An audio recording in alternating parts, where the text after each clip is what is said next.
Hi friends, எல்லோருக்கும் வணக்கம். This is Sivaji.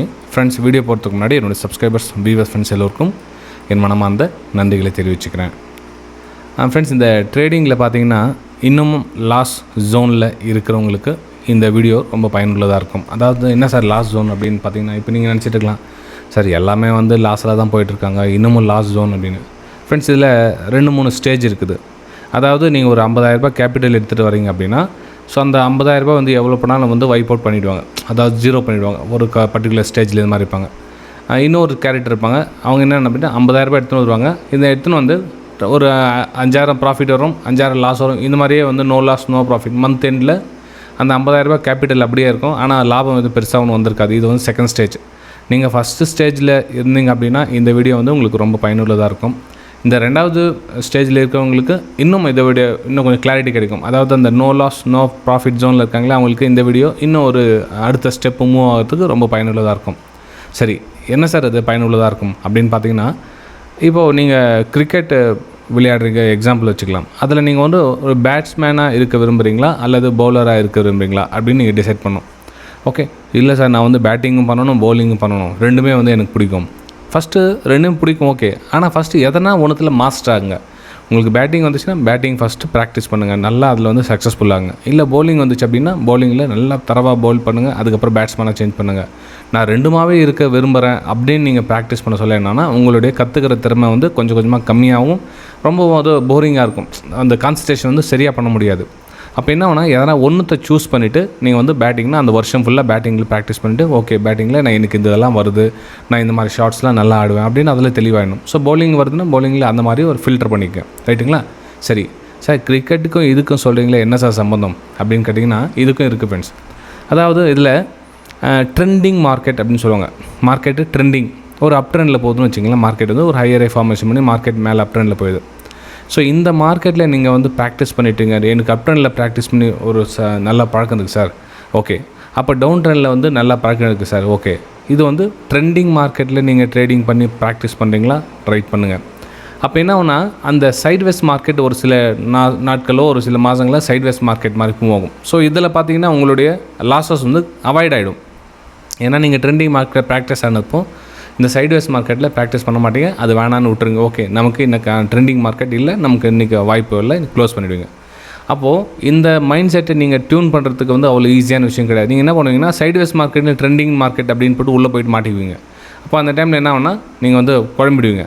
Okay, அதே மாதிரி ட்ரெண்டிங் மார்க்கெட்லேயே கன்ஃபியூஸ் ஆவாங்க. எப்படின்னு பார்த்தீங்கன்னா, நீங்கள் ட்ரெண்டிங் மார்க்கெட்டில் போகிறீங்க, ஸோ அதில் சின்னதாக புல் பேக் மாதிரி கரெக்ஷன் வருது. ஸோ இந்த கரெக்ஷனில் கூட நான் இந்த ட்ரேடு கூட மிஸ் பண்ணக்கூடாது சார், நான் இந்த ட்ரேடையும் பண்ணணும், இந்த புல் பேக்லேயும் பண்ணணும் அப்படின்றப்போ அங்கே இருக்கிறதும் போச்சு. அப்போ என்ன ஆகுனா, மொத்தமாக கன்ஃபியூஸில் உட்காந்து மாட்டிக்குவீங்க. ஏன்னா மார்க்கெட் எப்போ புல் பேக் வருது அப்படின்ட்டு தெரிஞ்சிக்க முடியல உங்களால். அப்போ என்ன பண்ணுவோம், அதுவும் உங்களுக்கு ட்ரெண்டிங் மார்க்கெட் நினச்சிருப்பீங்க. மார்க்கெட் ஒரு எம்பேட்டர்ன் க்ரியேட் ஆகிடுச்சு அப்படின்னா, மார்க்கெட் திரும்பிடுச்சு, நான் மார்க்கெட்டில் இங்கேருந்து ஷார்ட் பண்ண போகிறேன் அப்படின்னு. சம்டைம்ஸ் என்ன ட்ரெண்டிங் மார்க்கெட்டில் இந்த மாதிரி ட்ராப் மாதிரி இங்கேருந்து ஹையர் ஐ ஃபார்மேஷனும் மார்க்கெட் கண்டினியூவாக அப் ட்ரெண்ட் ஸ்டார்ட் ஆகிடும். ஆனால் இது தெரியாமல் என்ன பண்ணுவாங்கன்னா, இதிலே நிறைய பேர் ட்ராப்பில் போய் மாட்டிக்குவாங்க. அப்போது இது சரியான இடத்துல எங்கே ரிவர்ஸ் ஆகுது அப்படின்றது தெரிஞ்சு ப்ராக்டிஸ் பண்ணுங்கள். ஒவ்வொரு இடத்தையும் ப்ராக்டிஸ் தான் ஃப்ரெண்ட்ஸ்.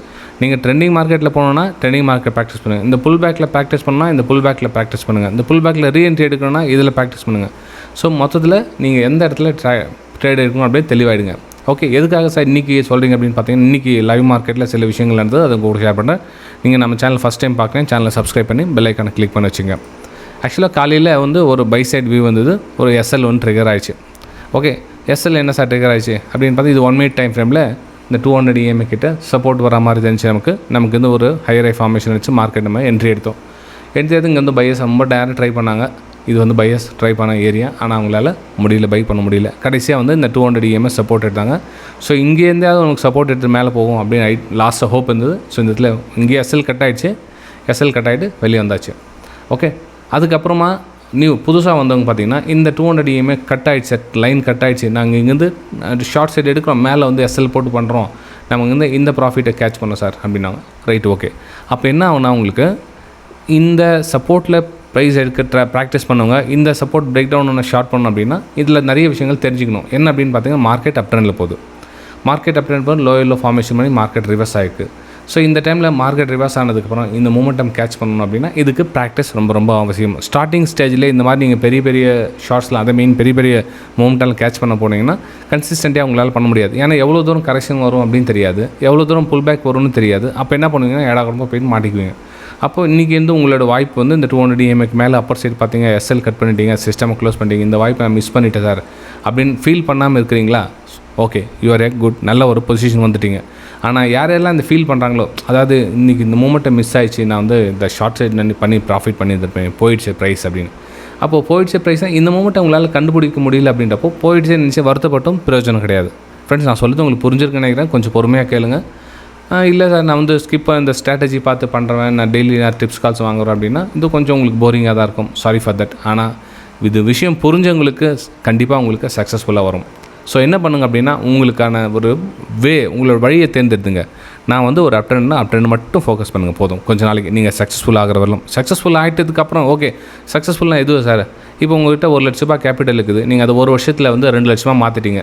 ஓகே, நான் ஒரே மாதிரி ஃபோக்கஸ் பண்ணி இந்த ₹1,00,000 கேபிட்டல் ₹2,00,000 மாற்றிட்டேன் சார் அப்படின்னா ஓகே, உங்களுக்கு அந்த பொறுமை வந்துடுச்சு அந்த ட்ரெண்டிங் மார்க்கெட்டில் ப்ராக்டிஸ் பண்ணின்னு அர்த்தம். அப்போது நீங்கள் என்ன பண்ணலாம், ஓகே இந்த புல் பேக்கில் வருதுல, இந்த புல் பேக்லேயே நீங்கள் ப்ராக்டிஸ் பண்ணலாம்.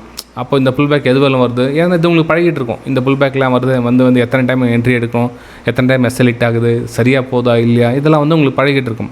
ஆனால் இந்த புல் பேக்கில் பழகாமல் நீங்கள் ஒரு 2 மாதம் 1 மாதம் சக்ஸஸ்ஃபுல்லாக போகுது, நான் என்ட்ரி போடுறப்போ சார் அப்படின்னா இல்லை ஃப்ரெண்ட்ஸ், அதில் கான்ஃபிடன்ஸ் கொடுக்காது உங்களுக்கு. ரைட்டுங்களா? சரி, இன்றைக்கி ஜஸ்ட் உங்களுக்கு ஷோ காமிக்கிறதுக்காக சொன்னேன். ஜஸ்ட் இந்த சப்போர்ட் வச்சு இன்றைக்கி டார்கெட் வந்துச்சு, எனக்கு இதில் எஸ்எல் ரிகவர் ஆகிடுச்சு அப்படின்னா எதுக்காக ரிகவர் ஆச்சுன்னு தெரியணும், எதுக்காக இந்த மூமெண்டம் கேட்ச் பண்ணணும்னு தெரியும். சப்போஸ் இந்த என்ட்ரி எடுத்தீங்க, இந்த இடத்துல 200 EMAக்கு என்ட்ரி எடுத்தீங்க, இந்த என்ட்ரி ஃபேக்கான என்ட்ரியாக திரும்ப உள்ளே போய்ட்டு மார்க்கெட் மேலே போயிடுச்சா, இதுக்கும் நீங்கள் ரெடியாக இருக்கணும்.